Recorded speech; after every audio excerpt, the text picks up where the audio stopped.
What's up, everybody? Welcome to the 4040 Vision podcast. I'm your host, Khaled Abdallah, and I'm joined today by Mack Bryant, the football Fanstorian. How you doing today, man? All is well. All is well. Happy to be here. Yeah, thanks for coming on. We were supposed to do this a while back during the summer, but it's fall now, so we're in the middle of football season, so it feels appropriate that we're able to do this now. I feel like I don't want to be presumptuous, but I feel like we're kindred spirits in the fact that we love the history aspect of sports, specifically football. So why is this such a passion for you? Why do you care so much about football history? Well, I've loved football since I was little. I mean, I'm probably a little older than you. So the first Super Bowl I remember was Super Bowl 12. I was 7 years old. It was Cowboys and Broncos. And honestly, I don't remember a time where I didn't love the NFL. There are other sports that I like. I grew up a baseball fan, picked up the NBA because my son is very much into the NBA, but football's always been, and NFL football specifically has been my number one. Don't mess with college much. Yeah. Same. I mean, I love college football. I love soccer. I love basketball, all these other sports. But if I had a top five, the NFL specifically is like 1 through 3. And if it Yep. was a top 10, it's 1 through 7 for me. Did you have like a favorite team growing up, or were you just a fan of the game? Steelers. I mean, the Steelers were obviously they were the best team in football when I was just picking up football. So in the late 70s, they were the team. So I loved Franco Harris was my favorite player back in the day. My father was kind of into football, but he is military. So we bounced around a lot and he would pick up the team in the city wherever we were. So we were in St. Louis. It was the St. Louis Cardinals. He and my parents moved to Dallas. They became Cowboy fans for a minute. They're in Tennessee now, so they follow the Titans a little, barely. Now, barely, but that's what they did. I guess I kind of did the same thing. I followed the Steelers. I've been in Atlanta for more than 20 years now, so Falcons are my team now. I'm jealous of people like that a little bit that they get to experience different fanhoods, but I totally get the appeal, right? I grew up in the Bay Area, so I'm a Raiders fan. I actually grew up like 5 minutes away from the current Levi Stadium site. So, and the Niners, I used to drive by the Niners training camp. I used to go as a Okay. kid, but I think like it was like the late 90s. I just decided to be a Raiders fan. I mean, both teams were good at the time. Hmm. I Yeah. think I just liked the colors or something. I don't know. I was like 9 years old. The Raiders have a great history and a great story. Actually, I've been doing research for a project that I'm working on, and a lot of what I'm finding right now and studying right now is about the Raiders because I'm in this Okay. AFL period of NFL history. So the Raiders have a great, rich history. It's sad to see what they've become in the last decade or so. Yeah, 2 decades, unfortunately, but that I was gonna say, like, that's pretty much all we've got right now is the history, like, the Yeah. mystique, the prestige. Yeah. We're still holding on to the Super Bowls from the '80s and the Just Al win, Davis, baby. like, Commitment to excellence. all that stuff. Yeah, that's none of that applies anymore, unfortunately. But, yeah, I was gonna say, like, living in different cities, as I told you before we started recording, I lived on the East Coast for a while. I lived in New Jersey and Philly. I was in Philly for about 6 years. It was, during the time they won the Super Bowl, in 2018. So, like, I was kinda jealous. I'm like, "Man," like, I the Jets are kind of a Raiders rival, so I stayed away from the Jets, but Mhm. there's a kindred, I think, like a kindred spirit of being like not the little brother, but being like the overlooked team in an area. The So Jets I are was the like, I little said, brother for sure. I lived in yeah, oh, for the sure. New York area for a while, and that's definitely it's a team that not people are on. They're on the Exactly. Giants, they're not on the Jets. Yeah, people are usually like the team like grouping that I found. It was usually Jets, Mets, Nets. I think so. It's like the three little brother teams. Maybe like people that are attracted to Yeah. the underdogs a little bit more. And actually But the yeah, I was Mets, if I remember correctly, not the Mets, the Jets were named the Jets because of the Mets. It rhymed with the Mets. They were going to play in the same stadium, Shea Stadium. So yep. the Jets were originally the Titans, the New York Titans. They played their first couple seasons in the Polo Grounds, which is a stadium that's uh, dates back to the 1870s or something. Decrepit Hmm. stadium, even in 1960. They leave there, they move to Shea Stadium, And because the Mets, they were building it for the Mets, so the Jets joined the Mets in Shea Stadium. Okay. I always thought it was because of LaGuardia Airport, but that makes sense. That's part of it as well. That's part of it as Okay, well. okay. All right. I mean, yeah, so that's a nice synergy there that it rhymes, but yeah, you usually find those 3 teams together, and then the other side, the Yankees, Giants, and then the Knicks, who are, Yep, used to be a winning franchise, but used to be. yeah, so I was always jealous of people that were able to pick up teams as they went along because, like, I'm suffering here as a Raiders fan, and I'm literally watching people, almost rioting after the Eagles Super Bowl, which was fun to be a part of. Well, you know what I found fascinating about the different fan bases? Yeah. This son, well, actually, both my kids. I've got a adult children, son and a daughter, and they both follow the Buffalo Bills. And Okay. he has followed the Buffalo Bills since Tyrod Taylor. So he's not he picked up obviously with Josh Allen, and he loves Josh Allen, but he's been with him for 8 or 9 years. Hmm. So you look at what their fan base is talking about, and they're talking about Josh Allen regression. I'm like, that is a first world problem right there. The Falcons haven't been to the playoffs in 7 years. They've started a different quarterback in week one 4 consecutive years, and they're talking about their MVP quarterback being slightly less MVP-ish. And the Yeah. numbers are the same. So Yeah. it's crazy. That's the exact definition of like a champagne problem. It's like, okay, relax. Yes. You'll be fine. Even if you don't win it next year, you'll always have a shot with Josh Allen. So Yes. you mentioned you were a Steelers fan growing up, Yep. Franco Harris. Yep. Franco, Terry, Mean Joe Green, all of it. That is a hell of an era to be a Whew, fan. They were my the goodness. dominant team. Didn't I even mean, even appreciate yeah. really as a child, didn't appreciate how good that team was. You get the history of it, you look at, oh my goodness, that was a good team.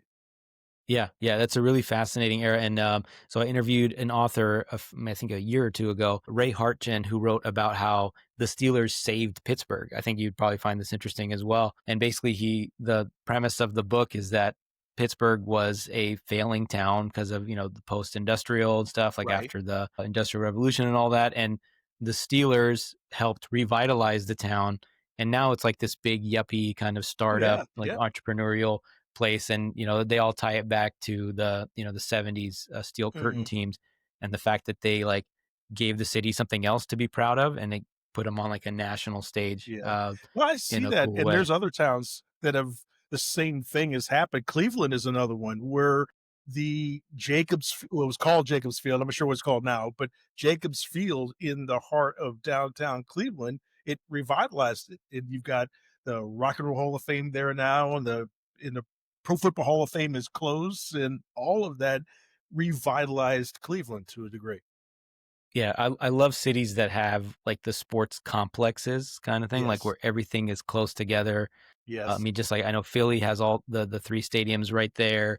Cleveland, I think the football stadium's like across the river, but the baseball and the Yeah, basketball it's arenas right are there. It's right there. literally right next door. I love that. Yeah. It just creates like, especially like this time of year, if the Indians or the Guardians, I should say, are in the playoffs and it's like happening at the same time as football and basketball, it's just Yeah. like it totally like lights up the downtown and then, like you said, revitalizes Sure. Sure. yeah. So you are the football Fanstorian. I do want to talk about the Hall of Fame and the history of things. And I love this stuff. I'm a history nerd anyway. And when it comes to sports, I mean, the vision I had behind this podcast was to highlight a lot of the history of sports and Okay. football in particular.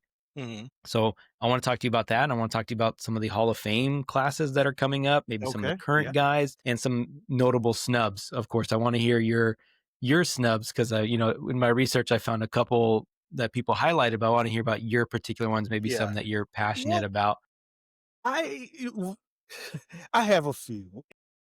Okay. My challenge in general with the Pro Football Hall of Fame, which by the way is probably the best Hall of Fame still. I mean, it's I'm complaining about it, but in terms of its exclusivity and having most of the right people in, I think it does as good or a better job than any of the other major ones. But just like pro football fandom, we don't give enough credit to people who are in the middle of the lines, right? The interior offensive lineman, interior Hmm. defensive lineman, and the Pro Football Hall of Fame is the same way. So you've got quarterbacks in the Pro Football Hall of Fame who were never all pros. And then you have Mm. 5-time all pros, 6 times, 7-time, even 8-time all pros that were interior linemen, that were guards, that were centers, that were defensive tackles who were not in the Hall of Fame. And we got to figure out how to fix that. That's a general problem. One of Were you a my lineman growing up? I feel like this is coming from like an emotional place for you. No, no, I mean, I'm just more of I want it to be done the right way. I because Okay. for example, one of my pet projects has become Kevin Williams, defensive tackle for the Minnesota Vikings. 5-time first team all pro. He has never been a semifinalist for the Hall of Fame. Mm. So he's never even made the top 25. There's 60, I believe we're in the stage right now where there are 60 or so modern era players that are still in the running for the class of 2026. Two of them, three of them, have 5 first team All Pros or more. Kevin Williams, Luke Kuechly, and then a punter, Shane Leckler. Of course, I know But Shane Leckler. I'm a Raiders fan. so That's my guy. 60 of them do not. And yet I fully expect Kevin Williams to not even make the top 25 the next go round as well. He's an interior lineman. They don't have many stats. Their job is to clog the line, right? So they don't get the level of appreciation that they deserve. I mean, look at last Super Bowl. That game was won clearly in the trenches. Trenches. That game was 100%. won on the lines. So we can't say we all know as fans that it's important, but we don't give those players the highest honor. Yeah. I think nowadays it's a little bit easier to grade those guys because you have all the analytics and the PFF stuff and you can But track double teams. even Yeah. that, it's behind a paywall, right? If I want to know really how good an offensive lineman is, I can't look at the box score. Yeah. I have to go behind a paywall to see pass block rate or all the analytics that we can now use to evaluate great line play. Yeah. Yeah, for sure. So I guess more of like a general question for you. It's like, what is your definition of a Hall of Fame player? I love Like, this. I love this question. Okay, so yeah. I think we can all agree that a Hall of Famer was one of the best players of his era. That's obviously right. I think most of us could agree that we should evaluate them by position, especially in football. I mean, how do you compare a center to a running back to a quarterback to a D end, right? I mean, we shouldn't be excluding the best center because we need more quarterbacks, right? So that's part of my pet peeves. Best of your era, best at your position in your era. Now the debate is only how deep we want to go. So that's where I think it's fun as a fan to have those debates because some of the players that we're debating about now, like a Eli Manning, like a Philip Rivers, they are seventh, eighth, ninth, 10th best player in their era at their position. Where are we going to Hmm. draw that line? Right? We draw it well above seventh for a line for a running back, but we're even entertaining 7, 8, 9, 10 guys like Rivers, guys like Manning. When Russ retires, these are all players who were well below the top. And my God, again, well below that top 5 of players. So that's where, again, I have some passion about it. I was literally in the building last season when Matt Ryan was put into the Falcons Ring of Honor. He's one of my favorite players. In my opinion, he's not a Hall of Famer. He was a Pro I don't think Bowler so either. four Yeah. times. He was a first team All Pro once, the MVP season. He was rarely, if ever, considered a top 5 quarterback. The case for him is he's got a lot of counting stats. The same with Eli, the same with Stafford, the same with Rivers, lots of counting stats.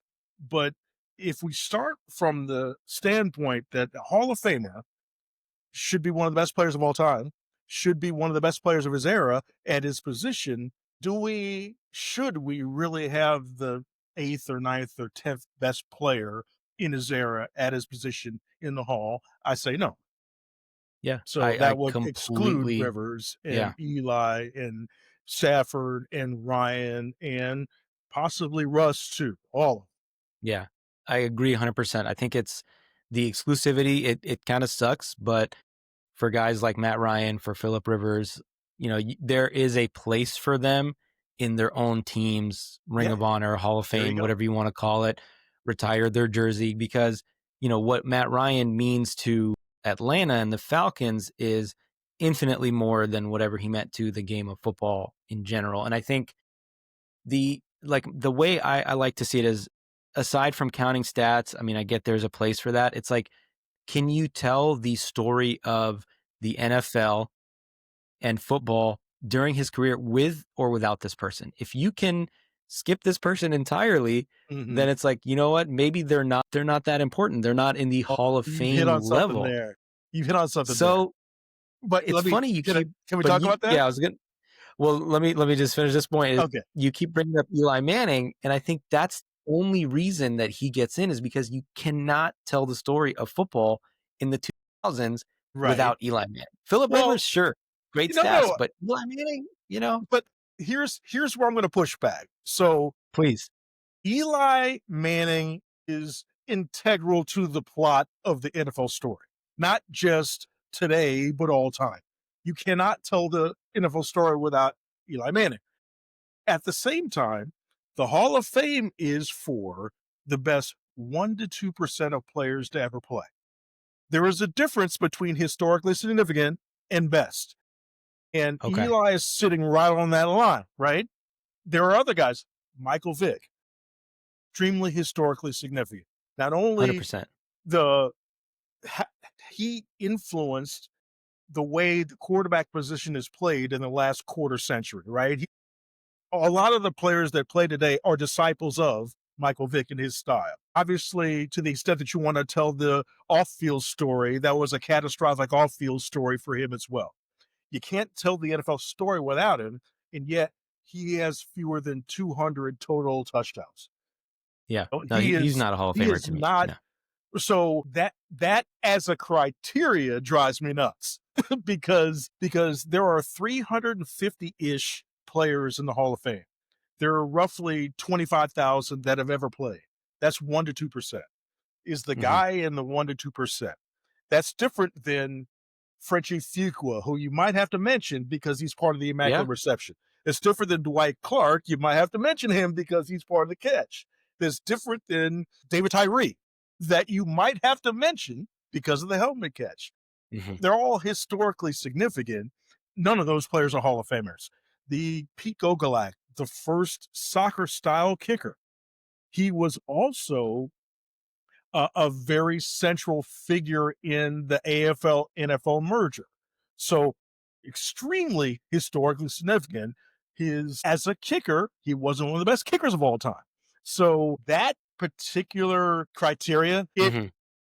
gets under my skin to the degree that it caused the project that I'm working on now, which is Okay. I'm telling, from my perspective, the full history of the NFL. And I'm calling it's a long form videos on YouTube. It's called Certified Ball Knowers History of the NFL. And the thought Love processes that. was, who would you have to put in the story? Who can't you tell the story without? So I'm telling the story separate from who's a Hall of Famer.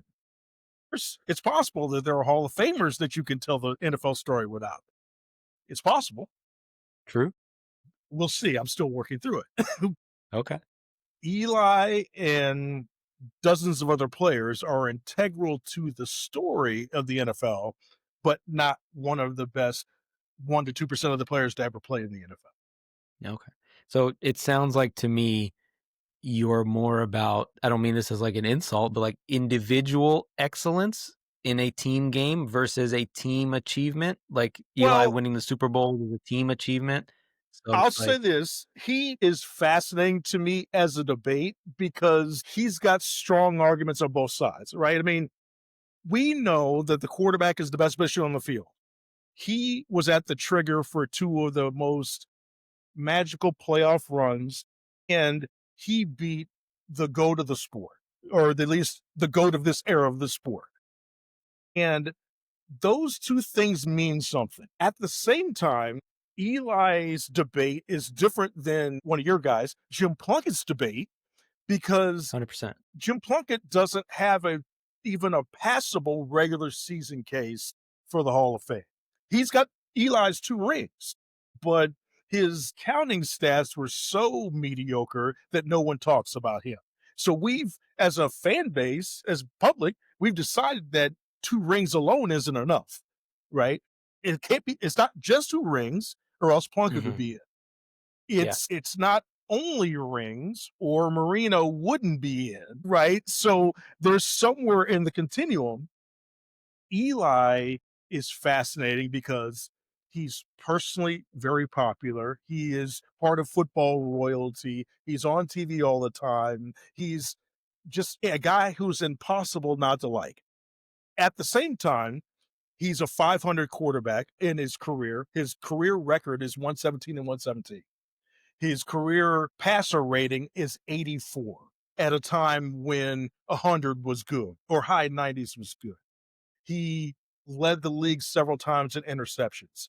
That passer rating is, of the players who played 100 starts in his era at the same time he played, his passer rating is 18th out of 20.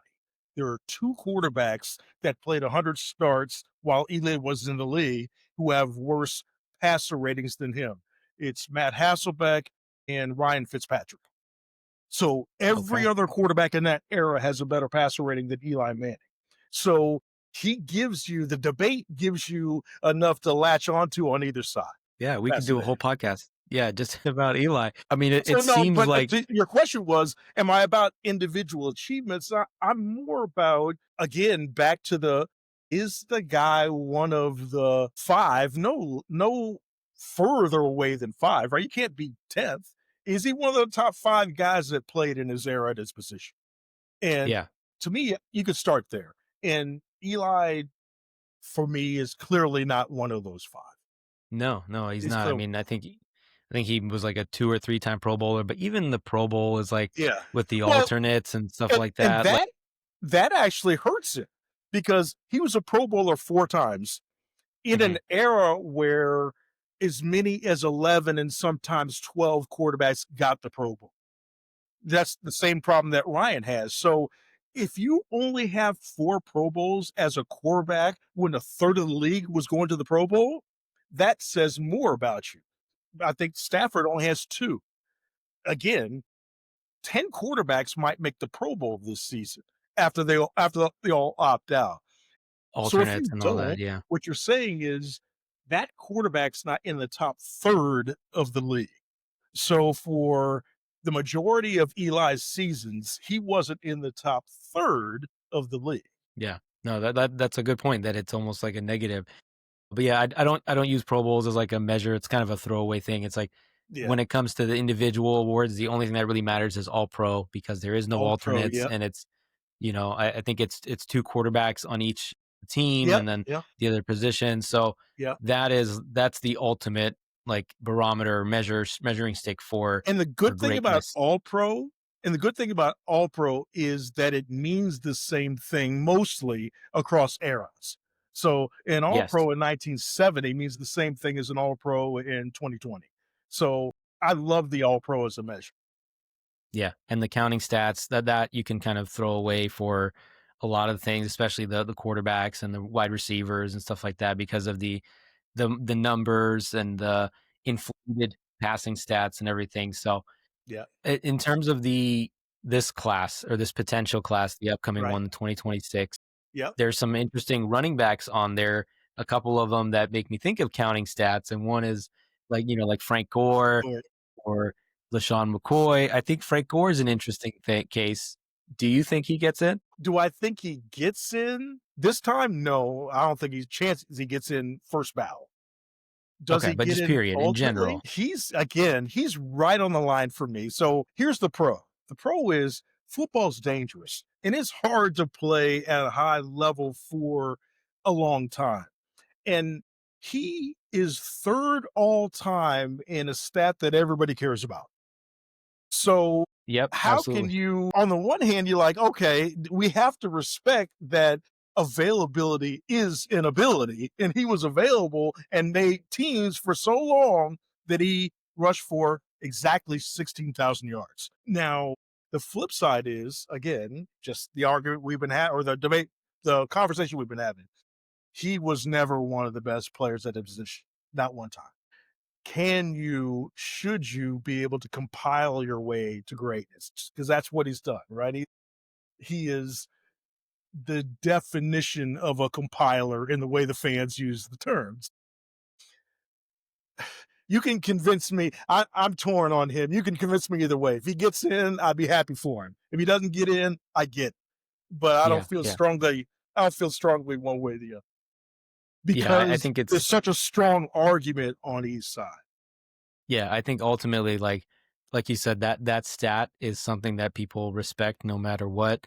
And if you are third all time, even if it took you, 17 years or 16 years to do it versus 10 or 11 or whatever, like some of these other guys, it's like, all right, I guess Well, and not like it's almost like a what legacy we award. forget, what we don't want to acknowledge maybe is if Adrian Peterson, who ended up playing for 6 or 7 teams, if he could have done it, he would have. He didn't stop playing because he got tired of playing. He stopped playing because he couldn't get a job anymore.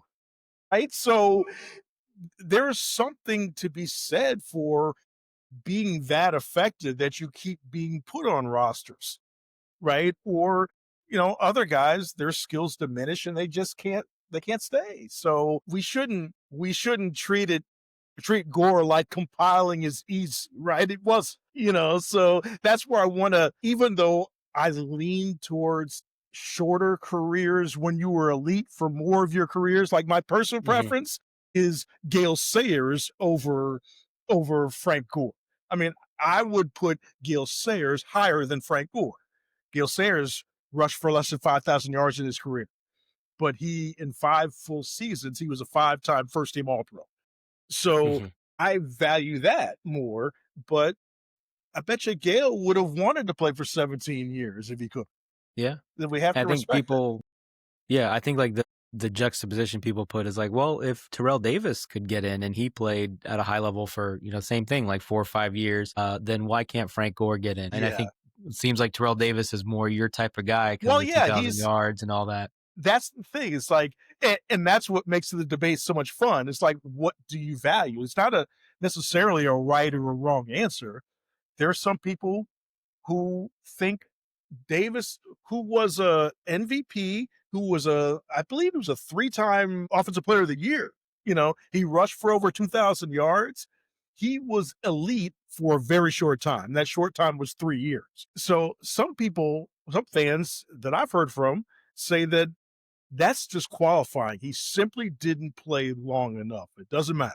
He didn't play long enough. I've heard people say that about Luke Kuechly. He played for 8 seasons. Now, I'm not anywhere near on that end of it, but Yeah.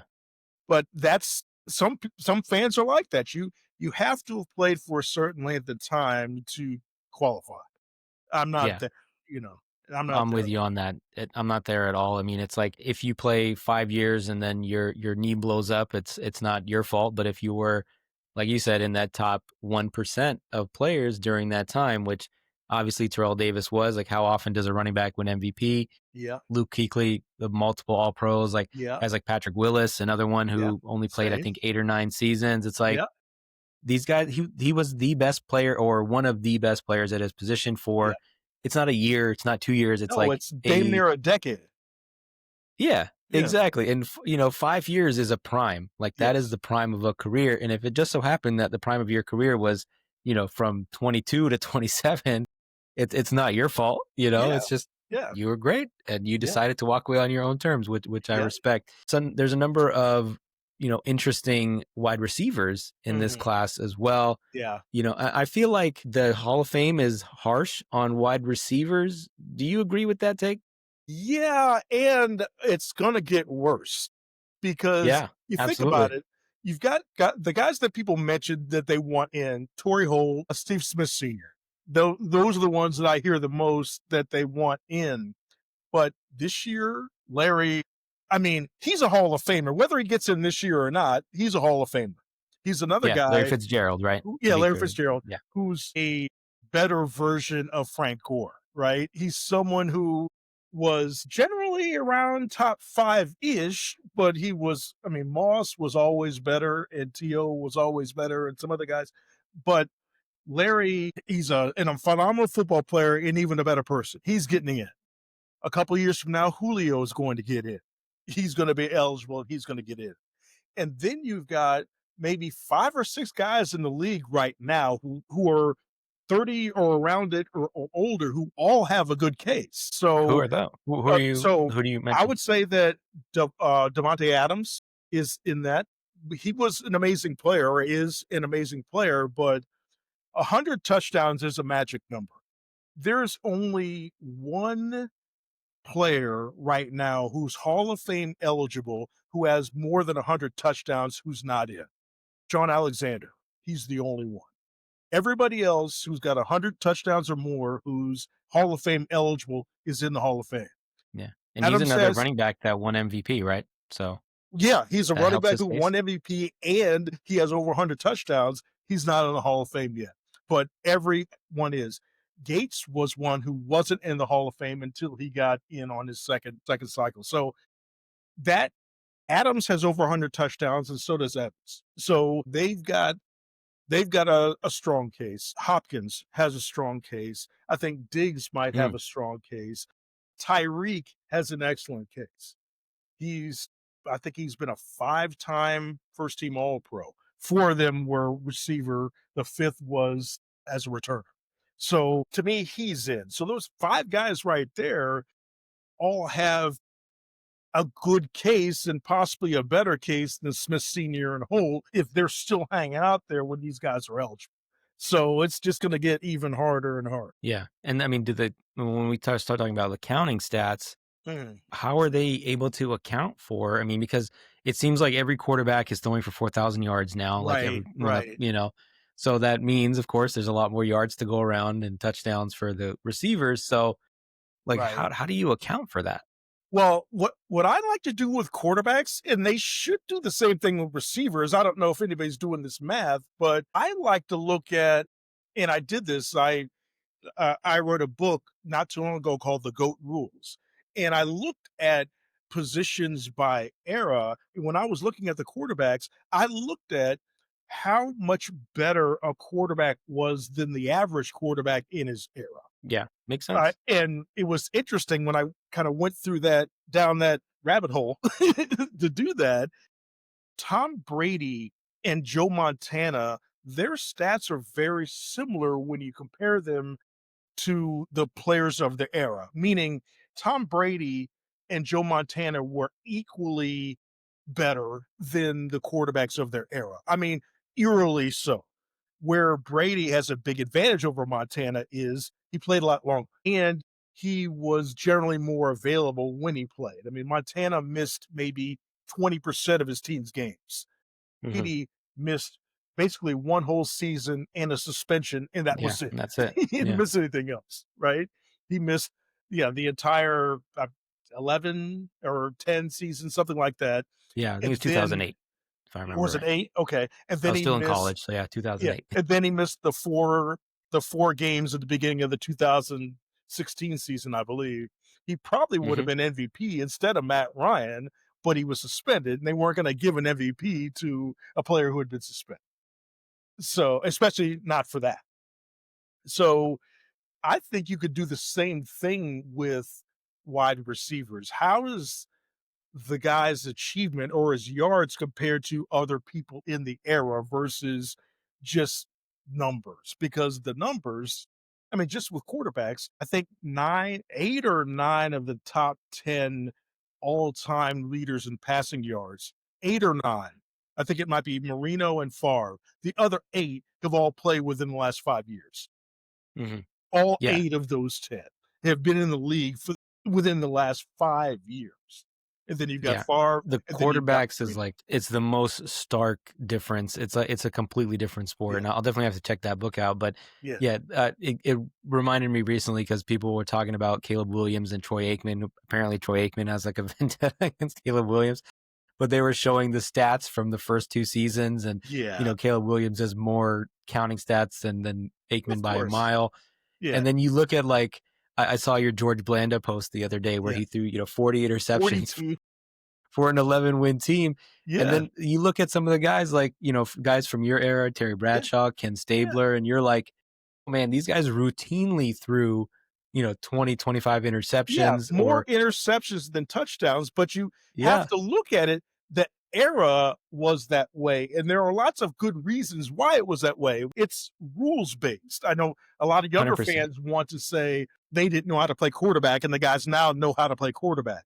But Yeah, the comparison I love is if you were to look at Derek Carr's career stats and Joe that's my guy. Montana's career stats, they're very similar. Derek Carr and Joe Montana. And the point I like to make with that is the difference between 80s football and current football is the difference between Derek Carr and Joe Montana. The all time great numbers in the 80s are average numbers in the 20s. And Derek Carr, for the most part, if you look at his numbers, he's basically an average quarterback, is an average quarterback for his era. He's a little bit more careful with the football than the average quarterback with his yards per game, touchdowns per game, that sort of thing. He is more or less the average quarterback. Those same numbers made Joe Montana, well, and the titles, of course, but those same numbers made Joe Montana a Mount Rushmore quarterback. That's how Hmm. much quarterback rules have changed to change the way quarterbacks play.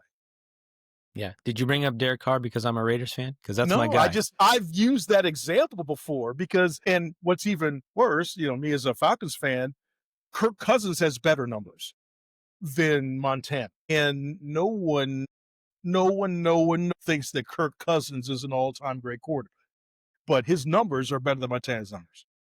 Hmm. And the other position group that I feel like the Hall of Fame is harsher on is defensive ends and especially pass rushers. Do you agree with that as well? Well, I mean, I feel like defensive ends are the quarterbacks of the defense. I mean, I think that they get more consideration, not less, because they're among the positions where we have numbers, right? We True. if you get sacks, then you're eventually going to get into the Hall of Fame. Now, defensive tackles as a group don't get sacks. If you're a linebacker, like if you're an all ball linebacker right now, you're not going to get any interceptions because people don't throw them.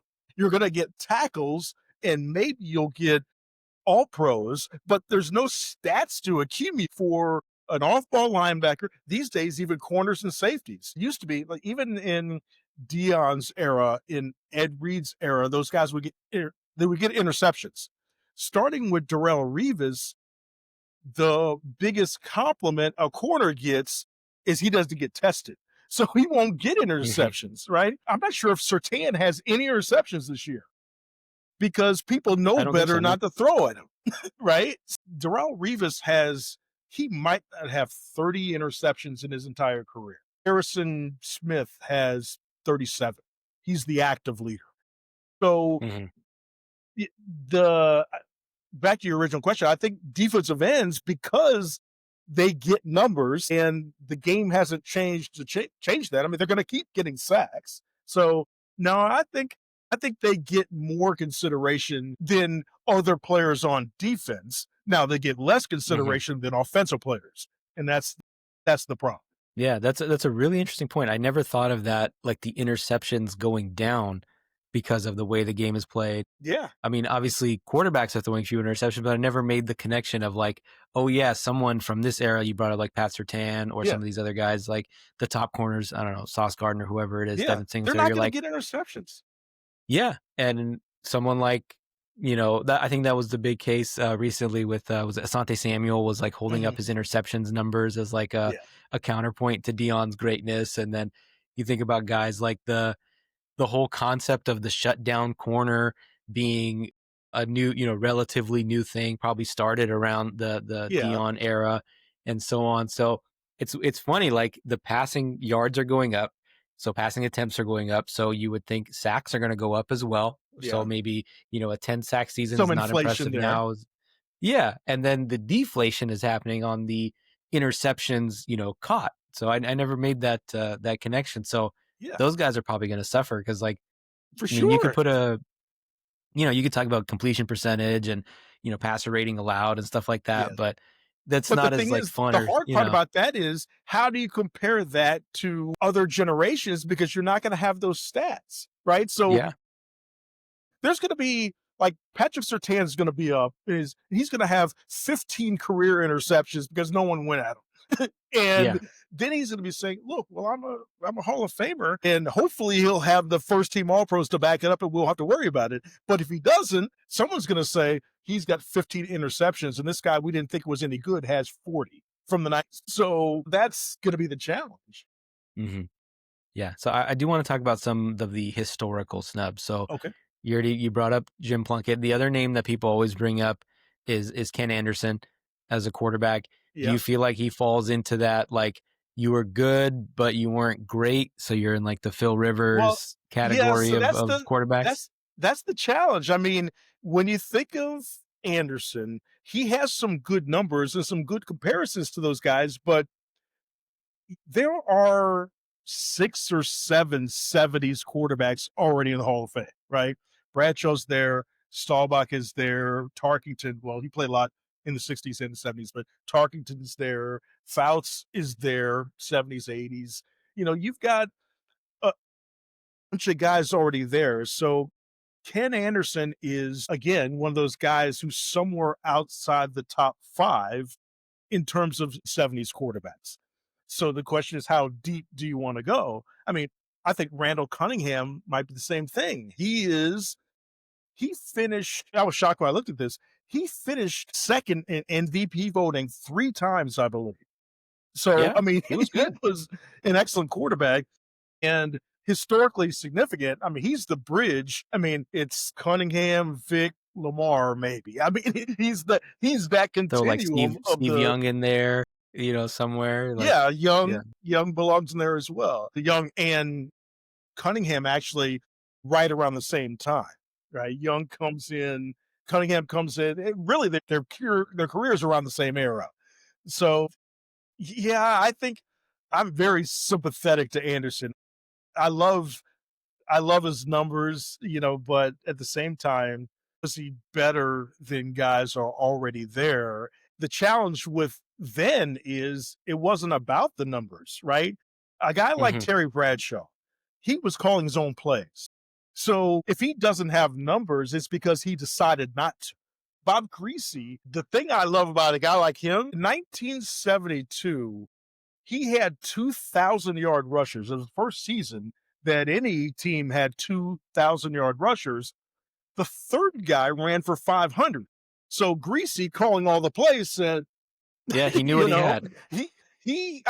I want to say he threw 11 passes in the Super Bowl. I mean, just not calling his own number because they were bludgeoning them with the run. Back then, that guy was called a field general. Now he's called a game Mhm, manager. But that was the quarterback's job to manage the game to get wins. I'm sure Staubach with Swan over here and Stallworth over there could have gotten more passing yards if he wanted them. But he also had mhm. Franco and Rocky Blyer. So there you go. Yeah, and this is the pre the radio and the earpiece, so, yeah, these guys were calling their own plays. Calling their own It was a plays. completely different sport. They're Yeah. getting bludgeoned in the pocket. The Mhm. receivers are getting held all over the Yeah. field, All of it. it's just All a of it. And I mean, completely different sport. and that's part of what my mission is as a fan, as someone who is in this social media space, is to help other fans understand not that one era is better than another, but why the eras were different and how we compare. I mean, the without the change in the rules, without the Mel Blunt rule, Bill Walsh and Joe Montana, those guys don't exist because they Walsh built an offense that was predicated on timing routes and free releases and something that was impossible before 1978. And then they took that, perfected, ran with that, and now every offense in the league runs a version of that, right? Every offense in the league runs a West Coast offense, right? A Yeah, you short don't hear that term pass, anymore because it's because a everybody short does it. pass, high percentage offense. That's every NFL offense now. And that started with Bill Walsh, but that's impossible prior to the rules changes. So you can't fault Terry Bradshaw for playing in an era where those rules didn't exist. You have to view him in that context, and then you have to view Ben Roethlisberger in his context. Mhm. Do you think Ben Roethlisberger gets in? You Yep, haven't mentioned his I name do. because you talked about Eli. Okay. Yeah, I mean, he's got 2 rings, and he's got counting stats, and, uh, his his winning he did a lot more winning, and he did a lot less throwing of interceptions. So, when you put all that together, I think he's not as sure to me as Drew Brees, but he's sure. I mean, whether it takes him a year or 2, I mean, I expect Brees to get in this time. 100%. I don't expect there to be even a conversation.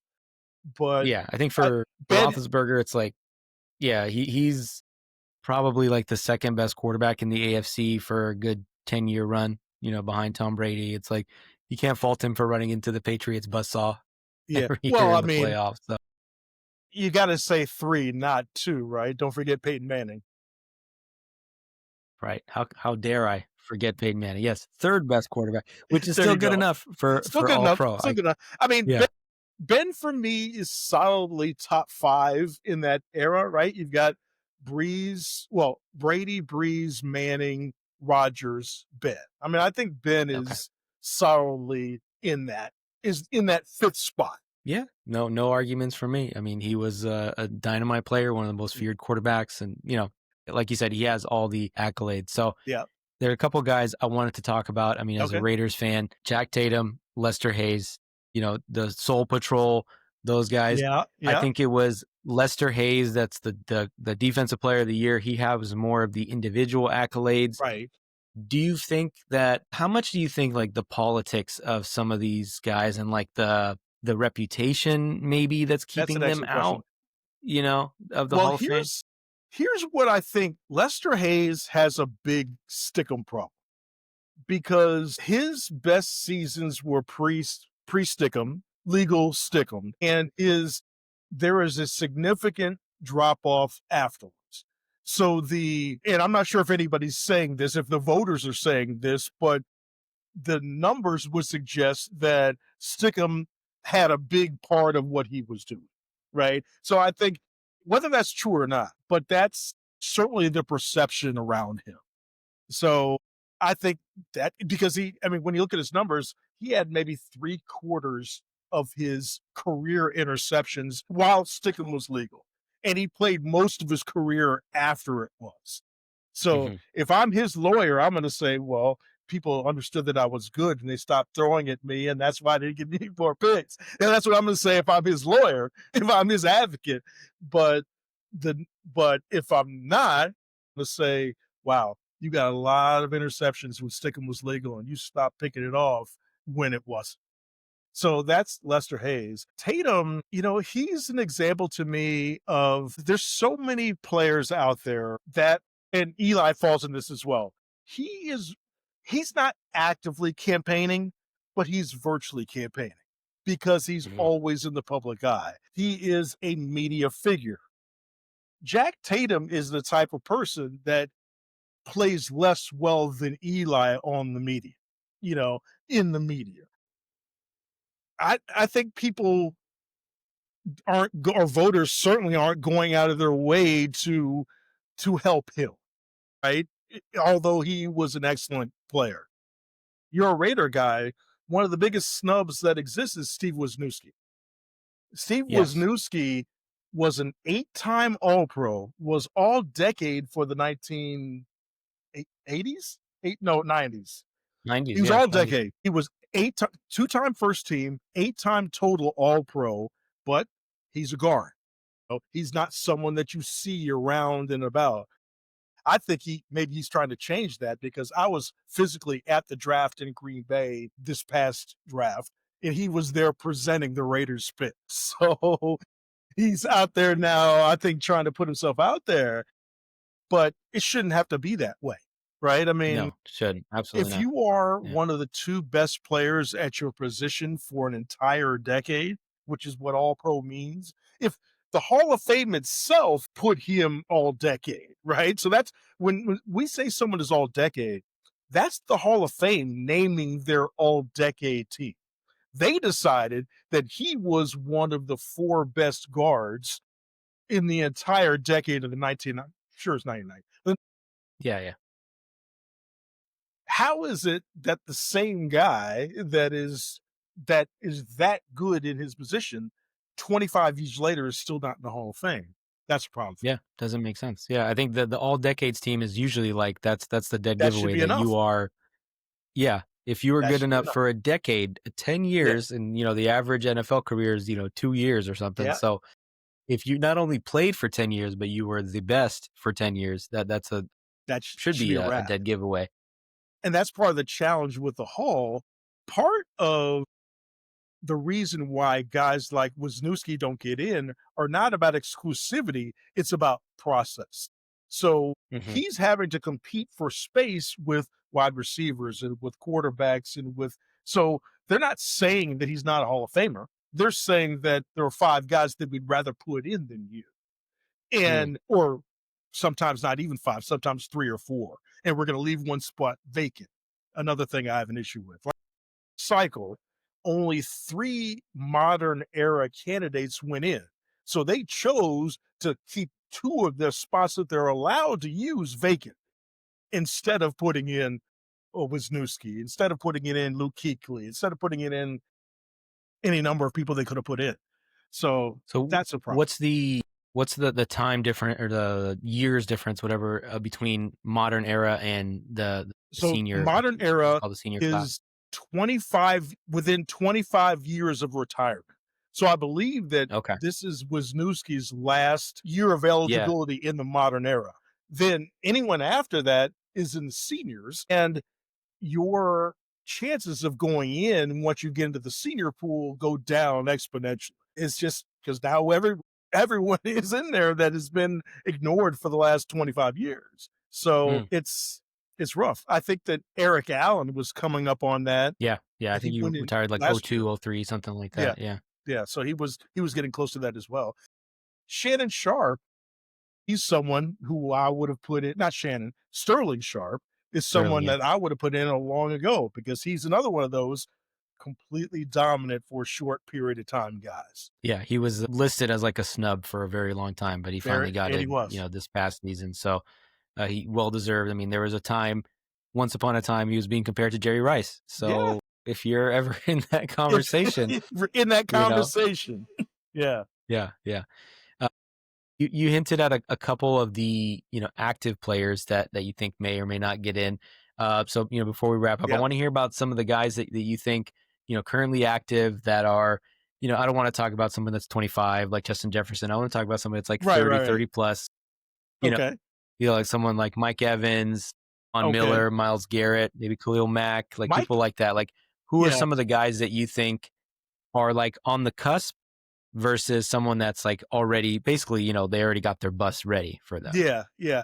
Well, Mike Evans is an interesting one as well. Now, I have to admit my bias. I'm a Falcon fan, so I'm not necessarily inclined to advocate for Buccaneers, but he's another one who has accumulated enough stats, but he was never that guy, right? Across the league, right? He's not a top 5 in the league receiver, and I don't think he's ever really been. I mean, he's not. I think he's been an All Pro, maybe second team All Pro once or twice.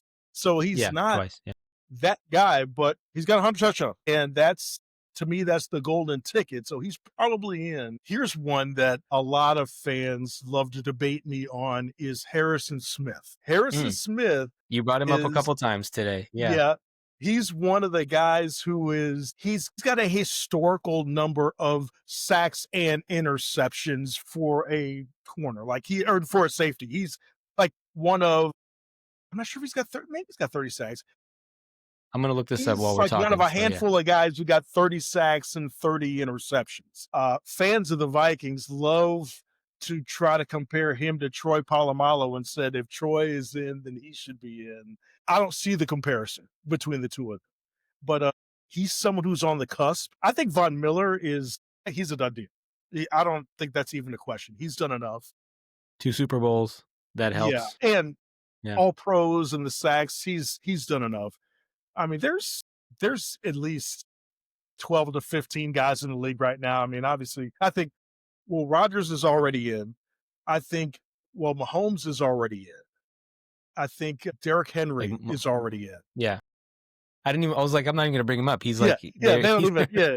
But cusp guys, a lot of those wide receivers we talked about. Like, I think that Adams and Evans are probably safe, but those other guys have a case would have work to do. Hopkins, Mhm. Diggs, even, well, probably not Cooper. Cooper's not going to make it, I don't think. But, well, and Tyreek. I think Tyreek is in. But Diggs and Hopkins might have work to do. They're right on the line, What about especially like, given the inflation of wide receiver stats. yeah? So what about like Miles Garrett or Khalil Mack, who are Already in. 30 plus, already Miles in both of Garrett, them? to me, already in. I think TJ Watt and Miles Garrett already in, even though Okay. they're because they've been so dominant for the 7 or 8 years of their career. To me, dominance, they're in. Khalil, I think, has been in for a while. He's one of those where he could have retired 3 or 4 years ago and been in. Now we're kind of seeing him in his diminishment, but he's still a Hall Yeah. of Famer. I mean, he's already done his Hall of Faming to me, so Okay. I think he's in already.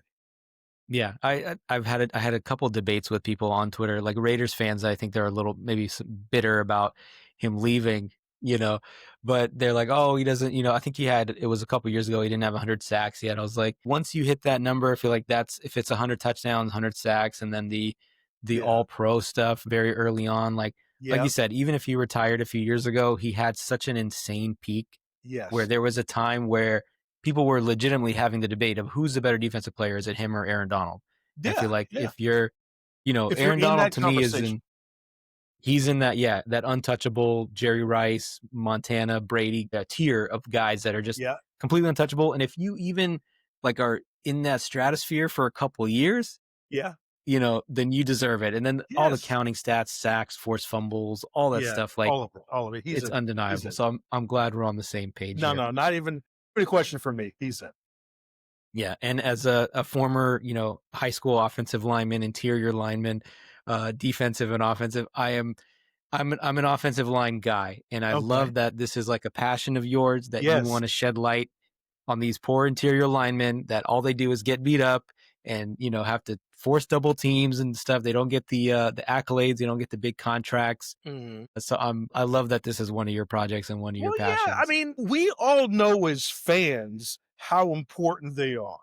And if we know that as fans, we know that we need those guys through the middle, whether they're offensive tackles or whether they're guards and centers. We know they're important to our team. Why wouldn't we want them to get their flowers when they retire? I mean, not 100%. only do I want that, I would love to see more of the stats that tell us how good they are go outside the paywall so we can see that in the box score as well. Why not have a section that said, boy, he didn't allow a single pressure, nobody, or he did, or he got double teamed 80% of the time he was out there, right? I Yeah, mean, these types of numbers in this era of technology, there's no reason why we can't add that to the box score just to give us some more flavor. And even further, put it on the broadcast. When you're putting that, he's 15 of 20 for 200 yards and 3 touchdowns, flash those offensive line stats a few times and say, he's allowed no pressures. He's allowed 7 pressures. He's getting killed today. yeah, Whatever it is, right? We could do that. I mean, I grew up in an era, this is how old I am. I grew up in an era where if a baseball game happened at night on the West Coast, I lived in the Midwest, I wouldn't know the score for 2 days later. A Monday night game in Los Angeles, You wouldn't get it in the Tuesday paper, you would get it in the Wednesday paper, and then you looked at the box score then. That's what I grew up with. because it was past the You are deadline. It would watching end past the everything in real filing time, deadline, right? right? You Yeah. get all the numbers in real time. We have that capability, and I think we as fans should want that to know not just how good the wideouts are, the running backs are, the quarterbacks, but give the linemen who are so important to our teams, give them their flowers as well, give them their credit as well. Yeah. One stat I would really like to be highlighted is holding calls, like, oh, how many holding calls you forced as a defensive Yes. lineman. Yes. Because That's I a good one. Yeah, it's like, Ooh, that's great as good as stat. a sack. That's a Yeah. 10-yard penalty, Yeah. some That's sacks a are only great like a stat. yard. So, Yeah. yeah. And that one would be easy, right? Some of these stats that we're talking about, if we're talking about pressures, someone's got to decide that. If we're talking about win rate, someone's got to look and decide, did he win? Did he not win? Right. But Mhm. holding calls forced, it seems like, okay, who got held? Who did the holding? Who got held? You seem like you could do that almost in real time. You could Yeah. give our guys those flowers right there. And I can almost guarantee there's like a one-to-one correlation with the best players in the league, the best, Yeah. interior defensive linemen in the league are getting the Yeah. most holding calls and all Yep. that. Man, Exactly. this was so much fun. We have to do this Love again it. sometime, maybe next year Yes. after the next class. Like I said, I felt like I was a little presumptuous, but I think I'm on point that we are some Yep. kindred spirits here in Agreed. trying to keep the history of the game alive. Yes. Even though we have some slightly different takes on Hall of Fame qualifications, there's plenty of room Well, for that's disagreement. being a fan, right? We can't Yeah, agree on everything. absolutely. So where can folks hear from you more and Okay. see more of the football Fanstorian? Yeah. So I'm on Instagram, on Facebook. I've just started, as I mentioned earlier, I've started a YouTube series called Certified Ball Knowers History of the NFL. So I'm doing long form videos telling the entire story from my perspective on YouTube. So video number 3 has just come out. There's going to be about 30 of them. So it's a project that's going to Awesome. take me a while, but have a lot of passion for celebrating all eras of the game and, well, celebrating when it should be and shining light when there was no celebrating to be done, right? So just telling an honest history of the league from someone who loves football and loves all eras of football. So that's on YouTube as well. All of it's under Football Fanstorian. So if you type in Football Fanstorian, you'll find me wherever I am. Yeah, I'll make sure to include all the links in the YouTube description, the Spotify description, all that stuff. So just scroll down. You can find all of Mack's links and make sure to follow him on Instagram. He's a great follow on Instagram, Facebook, and all these other platforms. Mack, again, thank you so much for your time. Really Thank you. appreciate you, my Thanks for friend. having me. I really enjoyed it.